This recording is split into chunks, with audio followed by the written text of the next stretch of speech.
அனைவருக்கும் வணக்கம். 1995 ஒரு முறை சார்ஜி மகாராஜ், அப்போது ஒரு பல வருடங்கள் நான் அவரோட இந்தியாவில் நிறைய ட்ராவல் பண்ணியிருக்கேன். ஒரு முறை ஒரு லாங் நார்த் இந்தியன் ட்ரிப்பு போகிறதுக்காக கூட வர சொன்னார். அஃபிஷியல் கம்பேனியன் அந்த காலத்தில் சொல்லுவாங்க, கூட அவருடைய அசிஸ்டண்ட்டாக போகிற மாதிரி. இங்கேருந்து பாம்பே போகிறோம். பாம்பேலேருந்து 2-3 இடத்துக்கு போயிட்டு அப்புறம் போபால் மத்திய பிரதேஷுக்கு போகிறோம். ஒருத்தர் வீட்டில் இறங்கி ஸ்டே பண்ணுறோம். அதுக்கப்புறம் கார்த்தால அவர் ஃபர்தர் பயணம் போபாலில் நிறைய இடங்களுக்கு போனோம். நான் எல்லாம் ரெடியாகி கூட காரில் ஏற போகிறேன். இல்லை, நீ என் கூட இன்றைக்கி வரவானா? சரி, என்னன்னு தெரில. அப்புறம் சொன்னேன், இங்கே ஒரு ப்ரிசெப்டர் வீடு இருக்குது, நீ அங்கே போய் ஸ்டே பண்ணு, நான் சாயங்காலம் திரும்பி வரும்போது உன்னை வந்து பார்க்குறேன். இப்போயே ஹிந்தி தெரியாது, அந்த காலத்தில் சுத்தமாக தெரியாது. ஏதோ ஒரு அட்ரஸ் கொடுத்தாரு, அங்கே போனால் அங்கே யாருமே இல்லை. ஹோல்டே இருந்தேன். ஒரு 11 மணிக்கு திடீர்னு அங்கே லேண்ட்லைனில் ஒரு ஃபோன் அடிக்குது.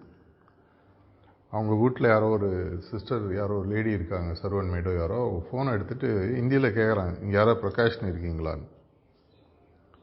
நான் தான், உங்களுக்கு சென்னையிலேருந்து ஃபோனு எடுத்தா. அப்போ என்னுடைய கம்பெனியில் ஏதோ ஒரு அர்ஜெண்ட்டாக ஒரு பிரச்சனைக்காக என்னை தேடுறாங்க. அவங்களை என்ன பண்ணுறதுன்னு தெரில.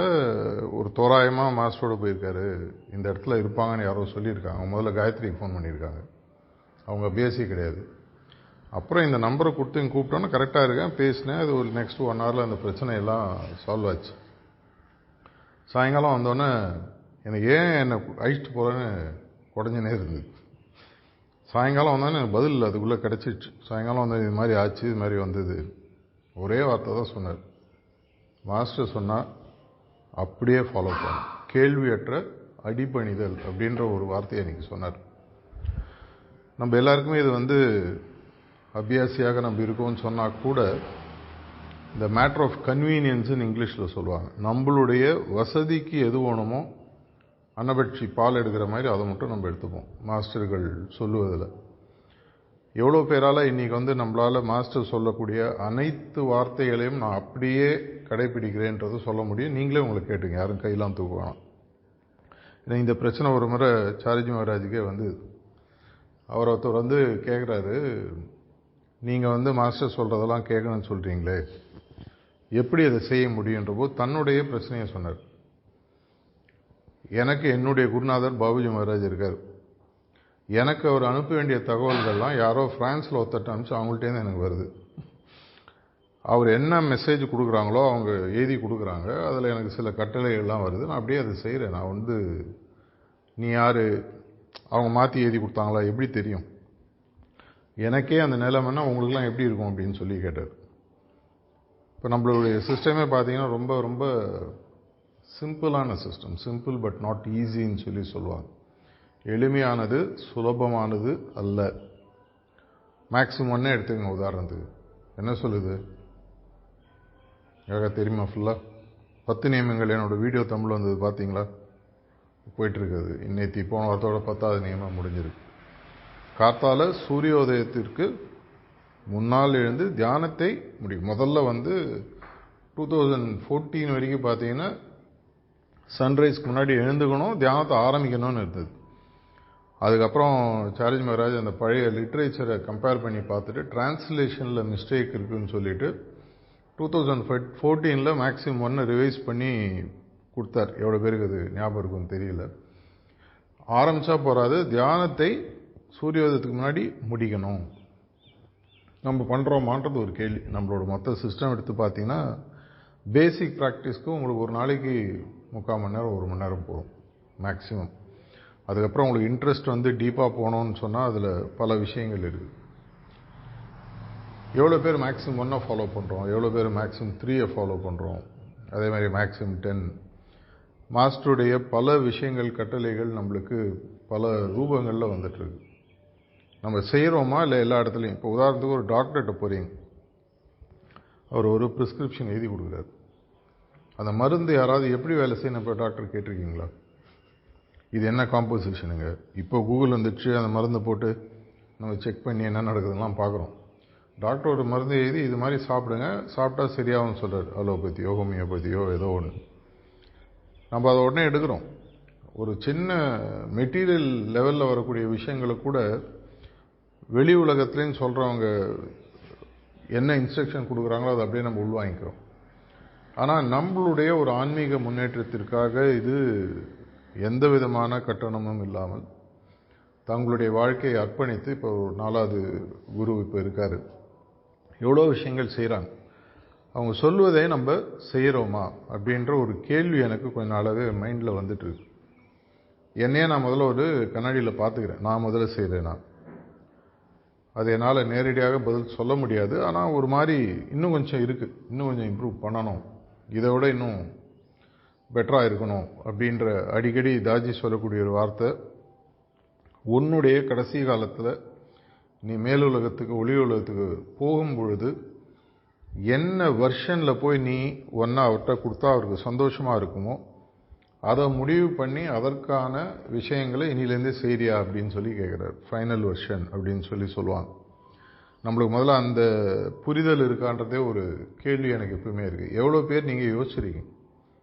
ஆன்மீகத்தில் கொஞ்ச நாளாக ப்ராக்டிஸ் பண்ணுறோம். சில பேர் 1 வருஷம், சில பேர் 2 வருஷம், சில பேர் 20 வருஷம். என்னைக்காவது நம்ம யோசிச்சிருக்கோமா? என்றைக்கோ ஒரு நாளைக்கு ஃபைனல் ஒரு டிக்கெட் இருக்குது, போய் தான் ஆகணும். யாரும் நிரந்தரமாக வாழ்ந்தவர்கள் உயிரளவில் யாரும் இல்லை. உங்களுடைய சரித்திரம் காலம் பேசும், அது வேறு விஷயம்.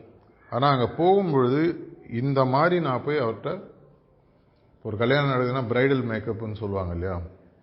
எப்பவுமே ரிசப்ஷன் 6 மணியோ 9 மணிக்கு தான் ஆரம்பிக்கும். என்னன்னு கேட்டால் பொண்ணுக்கு அலங்காரம் பண்ணிகிட்டே இருப்பாங்க. எதுக்காக? இந்த உலகத்துக்கு காட்டக்கூடிய அந்த பெண்ணானது அந்த கல்யாண பொண்ணு மாதிரி நல்லா பளிச்சுன்னு இருக்கணும் அப்படின்னு சொல்லி. அதே மாதிரி நீங்கள் அங்கே மேலுலகத்துக்கு போகும்பொழுது அங்கே போகிற அன்றைக்கி போய்ட்டு டக்குன்னு பர்ஃப்யூம் அடிச்சுன்னு மாலையை மாட்டின்னு போகிற விஷயம் இல்லை. அது இன்னிலேருந்து ரெடி ஆகும். நம்ம எல்லாருக்குமே ஃபைனல் எண்ட் டேட்டு தெரியாது. பிறப்பு தெரியும், வந்துட்டோம். எந்த தேதியில் போகிறோம் நம்ம யாருக்காவது தெரியுமா? தெரியாது. இன்றைக்கி இருக்கும், நாளைக்கு இருக்கும், 5 வருஷம் கழிச்சிருக்கும், 10 வருஷம் கழிச்சிருக்கும். போன வாரம் கூட பார்த்தீங்கன்னா 4 நாள் முன்னாடி ஏர் இண்டியா கிராஷு. யாராவது அதில் ஒருத்தர் ஃப்ளைட்டில் போகிறவங்க எதிர்பார்த்துருப்பாங்களா இன்னையோட நம்ம வாழ்க்கை முடிய போகுதுன்னு? அதனால் தெரியாது. ஸோ அப்படி இருக்கும்போது மாஸ்டர் திரும்பி என்ன சொல்கிறாரு, உங்களுடைய அந்த கடைசியில் நீங்கள் போகிற கடைசி நம்ம எல்லாமே என்ன நினச்சிட்ருப்போம், இன்றைக்கி ஒரு 30 வயசுனா இன்னொரு 50 வயசு இருப்போம், ஒரு 70 வயசுனா இன்னொரு 10-15 வருஷம் இருக்குது. இப்படி தான் நம்ம யோசிச்சுருப்போம். அதனால் அதுக்கப்புறம் பார்த்துக்கலாம். சாரி மகாராஜுடைய கடைசி காலத்தில் அவர் மீண்டும் மீண்டும் பேசிய டாபிக் பார்த்தீங்கன்னா காலத்தின் அவசியம், காலத்தின் அவசரம் அப்படின்னு சொல்கிறார். டைமை எப்படி நம்ம முக்கியமாக யூஸ் பண்ணணும், டைம் இனிமேல் இல்லைன்றதை மனசில் வச்சுட்டு எப்படி யூஸ் பண்ணணும்னு சொல்கிறார். இந்த அவசரம், இந்த அவசியத்தன்மை நமக்கு புரியுதா? புரியக்கூடிய பட்சத்தில் அப்படின்னா என்ன பண்ணணும்? மேக்ஸிமம் 3ல் ஸ்பெசிஃபிக்காக என்ன சொல்கிறார் அவர், இருப்பதற்குள் உயரிய குறிக்கோளை குருநாதருடன் 1வது குறிக்கோளாக வைத்துக்கொண்டு வாழ்வில் நீ செய்யக்கூடிய அனைத்து விஷயங்களும் அதனுடன் ஒத்து போகிற மாதிரி செய்யணும்னு சொல்கிறார். மேக்ஸிமம் 3 நம்ம ஃபுல்லாக உள்ளே வாங்கியிருக்கோமா? ஏன்னா இந்த 10 மேக்ஸிம்ஸின் முதல்ல பார்த்தீங்கன்னா முதல்ல பாபாஜி மகாராஜ் எழுதும்போது 10 கமாண்ட்மெண்ட்ஸ் 10 கட்டளைகள் சொல்லி எழுதுறார். அதுக்கப்புறமா அவருக்கு ஒரு இன்ஸ்ட்ரக்ஷன் லாலாஜி மகாராஜ் வருது, கட்டளைகள்னு சொல்லாத. ஏன்னா கட்டளைகள்னு சொன்னேன்னா அதை மீறினாங்கன்னா அதுக்கு ஒரு தண்டனைன்னு உண்டு. நீ கொடுக்க மாட்டே, நேச்சர் கொடுக்கும். அதனால் அதை நியமங்கள் அப்படின்னு சொல்லி மாற்றுவார். மேக்ஸிம்ஸ், கைட்லைன்ஸ்ன்னு இங்கிலீஷில் சொல்லுவாங்க. இது செஞ்சால் நல்லது. ரோட்டில் போகும்போது ஹெல்மெட் போட்டு போனால் உனக்கு நல்லது, போட்டுன்னு போகலன்னா என்ன நடக்கும் அது உன்னோட இஷ்டம். டிராஃபிக் ரெட் லைட் வந்தால் நிற்கிறது உனக்கு நல்லது, டிராஃபிக் சிக்னல் பார்த்துட்டு இது மாதிரி வாழ்க்கையில் பல நியமங்கள், ரிட்டர்ன் அண்ட் அன்ரிட்டர்ன் கைட்லைன்ஸ்ன்னு சொல்லுவாங்க, இதெல்லாம் இருக்குது. இது நம்ம இந்த மார்க்கத்தில் வரும்பொழுது இந்த அன்கொஸ்டின்டு ஒபீடியன்ஸ், லாலாஜி மகாராஜ் ஆன்மீக முன்னேற்றத்துக்கு 3 விஷயங்கள் முக்கியம்னு சொல்கிறார். Love for the master, satsang with the master and obedience to the master அப்படின்னு சொல்கிறார். மாஸ்டரின் மேல் அன்பு, மாஸ்டருடன் சத்சங்கம். மாஸ்டரோட சத்சங்கம்னா எல்லா சத்சங்கம் நீங்கள் காணால் போய் உட்காரணுன்றது இல்லை. எந்த சத்சங்கம் நடந்தாலும் அது மாஸ்டருடைய ரூபமாக ஒருத்தர் அங்கே உட்காந்துட்டு கொடுக்குறாரு. அது நம்மளுக்கு புரியணும். இன்றைக்கி லைவ் சத்சங்கம் இருக்கிறது வேறு விஷயம். மற்ற நேரத்தில் ப்ரிசெப்டராக இங்கே இருக்கிறவங்களுக்கு தெரியும். நீங்கள் ப்ரிசெப்டராக பணி புரியணும்னா நீங்கள் சீட்டில் உட்காந்தோன்னா முதல்ல உங்களை ரிமூவ் பண்ணணும். தாஜி அடிக்கடி ப்ரிசெப்டர் சொல்லக்கூடிய முதல் வார்த்தை, நீ உட்காந்தோன்னா முதல்ல ஒன்றை இந்த சீட்லேருந்து எடுத்துரு. ஏன்னா நீ இங்கே உட்காந்தனா வேலை ஒழுங்காக நடக்காது. ஒரு முறை சாரிஜி மகாராஜ் நேற்று நான் காரில் ஒரு கூட சொல்லிட்டு இருந்தேன். ஒரு முறை சாரிஜி மகாராஜுக்கு ஒரு 8 ப்ரிசெப்டிவ் ப்ரிப்பரேஷனுக்கு பாபுஜி மகாராஜ் கொடுக்குறாரு, பேக் டு பேக் யூரோப்பில். 7வது வரைக்கும் அவர் பண்ணுறாரு. 7வது முடிஞ்சோன்னு ரொம்ப டயர்டாகிடுறாரு. 8வது சிட்டிங் போது அவர் தூங்கிடுறாரு. ஆனால் சிட்டிங் முடிஞ்சிடுது. உள்ளே போனோன்னா பாபாஜி சொல்கிறாரோ, அந்த 8வது சிட்டிங் தான் நீ கொடுத்ததுலேயே பெஸ்ட்டு அப்படின்றாராம். உடனே அவர் சொன்னால், இல்லைங்க நான் தூங்கிட்டேன்னு நினைக்கிறேன். இல்லை, அங்கே தான் அவனோட ரெசிஸ்டன்ஸ் ரொம்ப கம்மியாக இருந்தது. ஏன்னா நீ மாஸ்டர் ஒர்க் பண்ணுறதுக்கு அலோவ் பண்ணிட்டேன். அதனால் சிட்டிங் கொடுக்கும்போது தூங்கணும்னு சொல்ல வரல. என்ன அதில் முக்கியமானதுன்னா, உன்னை எடுத்து விட்டு அவரை வைத்தது ப்ரிசெப்ட் இருக்கிறது முக்கியமான விஷயம். இதே மாதிரி நம்மளுடைய மார்க்கத்தில் பார்த்தீங்கன்னா, நான் சொன்ன மாதிரி சத்சங் வித் த மாஸ்டர்னு சொன்னார் சாரிஜி மகாராஜ் சொன்னார். 3 ஆன்மீகத்தில் பர்ஃபெக்ஷன், சரியான ஒரு நிலையை அடைவதற்கு 3 விஷயங்கள் அப்படின்னு சொல்லி லாலாஜி மகாராஜ் சொன்ன விஷயம் பார்த்தீங்கன்னா, 2வது ஃபர்ஸ்ட் நான் சொன்னது அன்பு, 2வது சத்சங், 3வது ஒபீடியன்ஸ், கீழ்ப்படிதல். நம்மளுக்கு ஒரு நேச்சுரலாகவே பார்த்தீங்கன்னா மனிதனுக்கு ஒரு ரெசிஸ்டன்ஸ் உண்டு. உலகத்திலேயே கெத்தான ஆள் யார்? உங்களுக்கு நீங்கள் தான், எனக்கு நான் தான். உலகம் ஒத்துக்குதோ இல்லையோ, உலகத்திலே என்ன மாதிரி ஆள் கிடையாதுங்க. இது மாதிரி உண்மையில நேச்சர் உருவாக்கணும் அப்படி தான் நம்ம எல்லாருமே நினச்சிட்டு இருக்கோம். உலகம் ஒத்துக்கல வேறு விஷயம்னு வச்சுக்கோங்க. நம்ம தான் உலகத்திலே பெரிய ஆளுன்ற ஒரு நம்மளுக்கு எண்ணம் உண்டு. அதனால் என்ன நடக்குது, யார் எதை சொன்னாலும் அது முதல்ல நம்மளுக்குன்னு சில ஃபில்டர்ஸ் வச்சுருவோம்.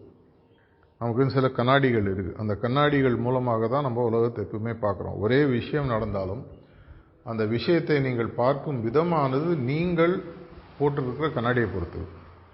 ஒரு லைட்டு வருது, நீங்கள் பச்சை கலர் கண்ணாடி போட்டிங்கன்னா அது பச்சை கலராக தான் தெரியும். நீல கலர் கண்ணாடி பண்ணி, ஆனால் லைட்டு வரக்கூடிய லைட்டோட கலர் பார்த்தீங்கன்னா வேறு மாதிரி இருக்கலாம். Original source of the light, இப்போ சூரிய ஒளி பார்த்தீங்கன்னா அதற்குன்னு ஒரு தன்மை இருக்குது. அந்த வெளிச்சத்தை நம்ம நேராக வாங்காமல் கண்ணாடி போட்டு பார்க்கும்போது வேறு மாதிரி தெரியும். இதுதான் நம்மளுடைய மென்டல் ஃபில்டர்ஸ்ன்னு சொல்லி சொல்லுவாங்க. அன்ஃபார்ச்சுனேட்லி நம்ம என்ன பண்ணுறோம், மாஸ்டர்ஸ் சொல்லக்கூடிய விஷயங்கள் கூட பல இடங்களில் திரும்பி நான் சொல்லக்கூடிய விஷயம், சாரிஜி மகாராஜுடைய அந்த கதையிலேருந்தே சொல்கிறேன். மாஸ்டர் நேரடியாக வந்து யார்ட்டையும் இது செய்யுன்னு சொல்ல மாட்டார். சாரிஜி மகாராஜ் ஒரு தடவை சொன்னார், எந்த காரணத்தை கொண்டும் ஒரு மாஸ்டர் ரொம்ப ரொம்ப ரேர் இன்சிடென்ட்ஸ்லாம் மரியாதை செய், மரியாதைன்னா அந்த மாதிரி இல்லை, இது செய்பாடி நல்லதுன்றத ரொம்ப ரொம்ப என்னோடய வாழ்க்கையில் ஒரு முறை என்னுடைய கல்யாணத்துக்கு முன்னாடி ஒரு விஷயம் நடந்தது. அந்த நேரத்தில் அவர் கூடயே தான் இருந்தேன். அவரை போய் கேட்டேன், என்ன நினைக்கிறீங்கன்னு. அங்கே போய் உட்காரு, தியானம் பண்ணு, என்ன பதில் வருது சொல்லு அப்படின்னாரு. ஒரு 15 நிமிஷம் தியானம் பண்ணேன். ஏதோ ஒரு பதில் வந்தது. அவர்கிட்ட போய் சொன்னேன், இதே தான் நானும் யோசித்தேன். ஆனால் இதை நான் சொல்லிட்டேன்னு சொன்னால் நீ என்ன பண்ணுவேன், எந்த அளவில் கட்டிடுவேன். இப்போ உனக்கே உள்ளேன்னு வந்துடுச்சு. ஸோ இனிமேல் இதை நீ உன்னுடைய முடிவாக நீ செய்யும். நமக்கு அது ஒரு பெரிய ஒரு பாக்கியம் நம்மளுக்கு இருக்குது. நம்மளுடைய மார்க்கத்தில் பார்த்தீங்கன்னா எந்த பிரச்சனைகளாக இருந்தாலும், எந்த விஷயமாக இருந்தாலும் தியானம் பண்ணால், அதுக்கும் சாரிஜி மகாராஜ் சொல்லியிருக்காரு, ஒரு முறை ஒரு பதில் வந்தால் இன்னும் 2 முறை திரும்பி தியானம் செஞ்சுப்பார். அதே பதில் மீண்டும் மீண்டும் வந்ததுன்னா கண்டிப்பாக உனக்கு வரக்கூடிய பதிலும் மாஸ்டர் உனக்கு கொடுக்கக்கூடிய கம்யூனிகேஷனும் ஒன்றாக இருக்கும். இன்றைக்கி மிஷன் 180 நாடுகளுக்கு மேலே நம்ம போயாச்சு. ஒரு மாஸ்டரால் வந்து பர்சனலாக வந்து எல்லாருக்கும் இதை கம்யூனிகேட் பண்ணிகிட்டு இருக்க முடியாது. உதாரணத்துக்கு ரொம்ப சிம்பிளான விஷயம், டிசம்பர் மாதத்தில் அவரை பார்க்கக்கூடிய ஒரு வாய்ப்பு கிடச்சி, ஆர்எஃப்என் அந்த மாதிரி நிறைய ஆர்எஃப்ஸ்லாம் மீட் பண்ணோம். அப்போ மீட் பண்ணும்போது தமிழ்நாட்டை பற்றி பேசும்போது அவர் நேரடியாக இதை செய்யின்னு சொல்ல, எவ்வளோ கிராமங்கள் இருக்குது தமிழ்நாட்டில், 17 கிராமம் இருக்குது, ஒவ்வொரு கிராமத்துலேயும் ஒரு வில்லேஜ் கோஆர்டினேட்டர் வந்தால் நல்லா இருக்கும்ல அப்படின்னு சொல்லி சொன்னார். ஸோ இது எனக்கு உடனே அதில் புரியுது, அவர் நேரடியாக இது செய்யின்னு சொல்லி சொல்ல, வில்லேஜ் கோஆர்டினேட்டர் 17,000 வில்லேஜுக்கு ஒருத்தர் வந்தால் நல்லா இருக்கும்ல அப்படின்னு சொல்லி விட்டார். அதோட அவர் நேரடியாக அதை உடனே நான் உட்காந்து யோசிக்கும் போது, ஒரு வில்லேஜ் கோஆர்டினேட்டர் ஒரு ஊருக்கு வரணும்னா என்ன வரணும், ஒரு வில்லேஜ் கோஆர்டினேட்டர் நார்மலாக ஒரு ப்ரிசெப்டர் இருக்கணும் அந்த ஊரில். அவர் ஒரு ப்ரிசெப்டர் தான் ஒரு கோஆர்டினேட்டராக மாற முடியும். வில்லேஜ் கோஆர்டினேட்டரோ, சென்ட்ரல் கோஆர்டினேட்டரோ, தாலுக்கோ, டிஸ்ட்ரிக்டோ எதாக இருந்தாலும். அப்படின்னா 17,000 ப்ரிசெப்டரை உருவாக்கணுன்றதை அவர் இன்டைரக்டாக சொல்கிறார். இப்படி செஞ்சால் நல்லா இருக்கும்ல, அவர் இது செய்யின்னு சொல்லிட்டாருன்னா அது நம்ம மேலே வரக்கூடிய ஒரு கட்டளையாக மாறிடும். அதை எடுத்துகிட்டு இந்த ப்ராஜெக்ட் 17Kன்னு சொல்லி ஆரம்பித்தோம். 17,000 ப்ளஸ் ஆர் மைனஸ் வில்லேஜஸ் இருக்குது. ஒவ்வொரு ஊர்லேயும் ஒரு ப்ரிசெப்டர், ஒவ்வொரு ஊர்லேயும் ஒரு ப்ரிசெப்டர், ஒரு கோஆர்டினேட்டர். அப்படின்னா முதல்ல 17,000 அபியாசி வேணும், எல்லா ஊர்லேயும் ஒரு அபியாசியாக வேணும். அதுக்காக தான் இந்த வில்லேஜ் கனெக்ட் இந்த 17,000 ஊருக்கும் எடுத்துகிட்டு போகிறதுன்ற ஒரு விஷயத்தை ஆரம்பித்தோம். அடுத்த வருஷம்னு சொல்லி சொன்னார், அதாவது டிசம்பருக்குள்ளே முடித்தா நல்லாயிருக்கும் அப்படின்ற மாதிரி அவர் சொல்கிறார். அப்படி இருக்கும்போது இதை நாங்கள் எடுத்து இப்போது கொஞ்ச நாளாக சீரியஸாக போயிட்டுருக்கோம். அது பண்ணும்போது சில ஆர்கனைசேஷனில் சில மாறுதல்கள் வந்தது, இன்னும் கொஞ்சம் வரும். இதை நம்ம எடுத்து செய்யும்போது நீங்கள் ஒரு பணி உங்களுக்கு இதில் இருக்குது. நம்ம எல்லா இடத்துலையுமே சொல்கிறது, நமக்கு மாஸ்டர் கொடுக்குறாரு, எவ்வளோ விஷயங்கள் கொடுக்குறாரு, நம்மளால் அவருக்கு என்ன திருப்பி கொடுக்க முடியும். இதுக்காக தான் இப்போ கூட சார்ஜி மகாராஜுடைய பிறந்தநாளை ஒட்டி 50 நாள் சவால்னு ஒன்று ஆரம்பிச்சிருக்கோம். நம்மளுடைய குருநாதருடைய 3வது குருநாதருடைய பிறந்தநாள் 24 ஜூலை வருது.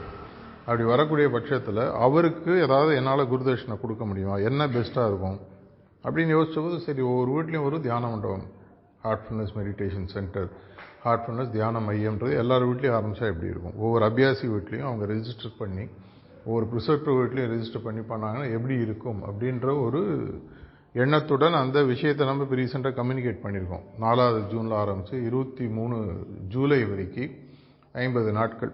இது நிறைய அபியாசிகள்கிட்ட நம்ம பேசியிருக்கோம். அது ஒரு லிங்க் இருக்கும். நீங்கள் வெறும் போய் உங்களோட வீடு அதில் ரெஜிஸ்டர் பண்ணிங்கன்னா 2-3 பேசிக் இன்ஸ்ட்ரக்ஷன்ஸ் இருக்கும். உங்கள் வீடை நீங்கள் தியான மண்டபமாக தியான மையமாக அறிவிக்கும் பொழுது ஆட்டோமேட்டிக்காக என்ன ஆகும், கூகுளில் அது பிக்கப் ஆகும். கூகுளில் பிக்கப் ஆகும்போது ஒரு திண்டுக்கல்லில் இப்போ 50 அபியாசி இருக்காங்க, ஒரு மையம் தான் ரெஜிஸ்டர் ஆகிருக்குன்னா யாராவது தேடினாங்கன்னா 8 கிலோமீட்டர் தள்ளி காட்டும். அப்படி அவ்வளோ தூரம் இருக்குன்னா யாரும் தியானத்துக்கு வரமாட்டாங்க. ஆனால் இந்த 50 அபியாசிகள் ரெஜிஸ்டர் பண்ணிட்டீங்கன்னா திண்டுக்கல்லில் போய் பார்த்தீங்கன்னா புள்ளியாக எல்லா இடத்துலையும் அந்த தியான மையம் தெரியும். ஓ, பக்கத்து வீட்லேயே இருக்கா, அடுத்த ரோட்லேயே இருக்கா, அவங்க வீட்டுக்கு வந்து கேட்கலாம், ஃபோன் பண்ணி கேட்கலாம். அப்படி செய்யும்போது என்ன நடக்கும், ஆட்டோமேட்டிக்காக நீங்கள் ஹார்ட்ஃபுல்னஸ் பற்றி பேசுவீங்க. நம்ம வேகமாக இன்னும் எடுத்துகிட்டு போகிறதுக்கு பல விஷயங்கள் ரொம்ப ரொம்ப ரொம்ப ரொம்ப சட்டிலாக தான் சூட்சமாக தான் மாஸ்டர்ஸ்லாம் சொல்லுவாங்க. நேரடியாக இதை செய்யுன்னு சொல்ல மாட்டாங்க. நான் பாபுஜி மகாராஜ் அடிக்கடி சொல்லியிருக்காரு, சகஜ மார்க்கில் பாவம்னு ஒன்று கிடையவே கிடையாது. ஆனால் பாவம்னு ஒன்று இருந்ததுன்னா நன்றி இல்லா தன்மை அப்படின்ட்டு பாபுஜி மகாராஜ் சொல்கிறார். அது கூட இருந்ததுன்னா அப்படின்னு சொல்லி சொல்கிறார். என்னால் என்ன முடியும், என்னுடைய ஆன்மீக முன்னேற்றத்திற்காக இவ்வளோ பெரிய ஒரு மார்க்கத்தை கொடுத்து, இவ்வளோ பெரிய மிஷனை கொடுத்து, இவ்வளோ பெரிய சிஸ்டமை கொடுத்து, டிரான்ஸ்மிஷன்றது ஒரு கண்டினியூஸ் ஃப்ரீ சார்ஜ் பண்ணி பல ஸ்பிரிச்சுவல் சிஸ்டம்ஸ் இந்தியாவில் இருக்குது, நம்ம பார்த்துருக்கோம். வேர்ல்டு வைடு இருக்குது. காசு வாங்குறவங்க நிறைய பேர் இருக்காங்க. பல பேர் இதை ஒரு பண மார்க்கமாக மாற்றுறவங்க இன்டைரக்டாக நிறைய பேர் நம்ம பார்த்துருக்கோம். அதையும் மீறி நம்மளுக்கு கொடுக்குறாருன்ற போது நம்ம அதுக்கு பிரதிபாவமாக என்ன பண்ண போகிறோன்ற ஒரு கேள்வி எப்பவுமே உண்டு. இந்த ப்ராஜெக்ட் 17Kன்னு எடுத்து பண்ணக்கூடியதில் நீங்கள் எல்லாருமே கண்டிப்பாக பார்ட்டிசிபேட் பண்ண முடியும். சிறுதுளி பெருவெள்ளம் சொல்லி சொல்லுவாங்க. திருவாரூரில் பல பேர் சேர்ந்து எடுத்தால் தான் தேர் நகரம்னு சொல்லி சொல்லுவாங்க. எடுத்து நீங்கள் செய்ய ஆரம்பிக்கணும். என்றைக்குமே மாஸ்டர்ஸ் எல்லாம் நேரடியாக இதை செய்யுன்னு சொல்ல மாட்டாங்க. ஆனால் அங்கங்கே மெசேஜ் யார் மூலமாவது வரும். தபால் வந்ததுன்னா தபால் இருக்கிற மெசேஜை பார்க்கணும், தபால் கொடுக்குறத பார்க்கக்கூடாதுன்னு சொல்லுவாங்க. Don't look at the messenger, look at the மெசேஜ்னு வாங்க. நாங்கள் இப்போ மெசேஜஸ்லாம் கொண்டு வரோம்னு சொன்னால் மாஸ்டர் எங்கேயோ எங்களுக்கு சொன்னது, இதை போய் செஞ்சால் நான் அவர் ஒருத்தரையாக கூப்பிட்டு தமிழ்நாடு அபிஎஸ் எல்லாருக்கும் பர்சனல் லெட்டராக போட போகிறது இல்லை. 17 வில்லேஜை போனால் நல்லா இருக்குமே அப்படின்னாரு. அதை எடுத்து செஞ்சுருக்கோம். அடுத்து வேறு ஏதாவது சொல்லுவார் செய்யணும், செய்யலைன்னா வருத்தப்படுவாரான்னு அவர் கேட்க போகிறதில்ல. வாயத்திறந்து அது சொன்னதுக்கப்புறம் இன்னி வரைக்கும் என்ன நடக்குதுன்னு எனக்கு கேட்டதே இல்லை. நான் சொன்னேனே உனக்கு அப்போ ஏதாவது பண்ணியா கேட்க மாட்டாங்க. ஏன்னா அவங்களுக்கு தெரியும் இதுக்கு மேலே நம்ம சொன்னோன்னா நம்மளுக்கு பாயிண்ட் டி ஸ்ட்ராங்காக ஆரம்பிச்சிடும், குற்ற உணர்வு வரும், இதெல்லாம் வேண்டாம்னு சொல்லி நம்ம விட்டுடுவோம். இதனால் நீங்களே உங்கள் மனசுக்குள்ளே ஒரு எவாலுவேஷன் பண்ணுங்கள். இந்த மார்க்கம் எனக்கு கொடுத்தது என்ன, இந்த கொடுத்ததற்கு பிரதிவாரமாக ஏதாவது நான் பண்ணணுமா இல்லை பண்ண வேணாமா, வெறும் ரிசீவராக இருக்க போகிறேன்னா இல்லை வாங்கிட்டு திருப்பி கொடுக்க ஒரு ஆளாக மாறப்போகிறேன்னா, ஒரு கேள்வியற்ற அடிபணிதல்ன்ற தன்மைக்கு எப்போ நம்ம வரோமோ அப்போ தான் அப்சல்யூட் குரோத்துன்னு சொல்லி தாஜி சொல்கிறார். உண்மையான ஆன்மீக முன்னேற்றம் என்பது ஒரு கேள்வி கேட்காத, கேள்வி இல்லாத ஒரு அடிபணித நிலைமைக்கு நம்ம எப்போ வரோமோ. குதின்னு சொன்னால் குதிக்கணுமான்னு கேட்கக்கூடாது, எவ்வளோ உயரத்துலேருந்து குதிக்கணும்னு கேட்கணும். அதில் சார்ஜி மகாராஜ் சொல்லியிருக்காரு. இப்போ மாஸ்டர் ஒன்று போய் குதின்னு சொன்னார்னா ஒரு டாக்லேயே இருக்குது, மலை மேலே குதினாருன்னா செத்துருவேன்னா அதை பற்றி நீ கவலைப்படாது, அது அவர் பிரச்சனை, அது அவர் பார்த்துப்பார். எவ்வளோ ஹைட்லேருந்து குதிக்கணும், எந்த மலையிலேருந்து குதிக்கணும்னு கேட்கணும் அப்படின்னு சொல்லி சொல்வார். எப்படி ஒரு அனுமாருக்கு ராமர் மேல் இருந்ததோ அதே மாதிரி ஒரு பக்தியும் அடிபணுதலும் இருக்கணும். அந்த நிலைமைக்கு நம்ம சீக்கிரம் வரணும். திண்டுக்கல் மட்டும் இல்லை, தமிழ்நாட்டில் இருக்கிற எல்லா அபியாசிகளும் பயணித்து இந்த மார்க்கத்தை இன்னும் பல இடங்களுக்கு சீக்கிரமாக போய் சேரணுன்ற ஒரு கோரிக்கையுடன் முடித்துக் கொள்கிறேன். நன்றி, வணக்கம்.